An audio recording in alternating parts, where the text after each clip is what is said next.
Last వీడియోలో share చేశాను కదా, బాబుకి ఎగ్జామ్స్ స్టార్ట్ అయినాయి అని చెప్పి. వాడికి ఎగ్జామ్స్ అయితే నేనేం రాస్తున్నాను అనుకుంటున్నారా? స్కూల్ వాళ్ళు బ్లూ ప్రింట్ ఇస్తారు కదండి, ఆ బ్లూ ప్రింట్ ట్యూషన్ బుక్లో ఎక్కించేసి ఈచ్ క్వశ్చన్కి ఒక 5 to 10 వరకు ఎగ్జాంపుల్స్ రాస్తానన్నమాట. తర్వాత వాటన్నింటినీ వాడితో ప్రిపేర్ చేయిస్తాను. వాడికి హిందీ ఎగ్జామ్ అంటే నాకు కాస్త టెన్షన్గానే ఉంటుంది.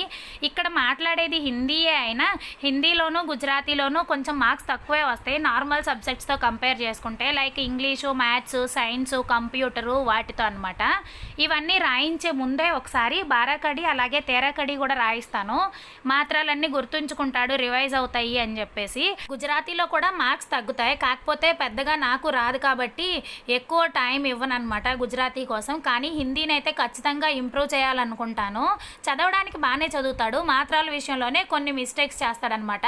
ఈ మిస్టేక్స్ చేయకుండా ఉండడానికి ఏమైనా టిప్స్ ఉంటే షేర్ చేయండి. ఈ వీడియో నచ్చితే ప్లీజ్ లైక్ చేసి షేర్ చేసి సపోర్ట్ చేయండి.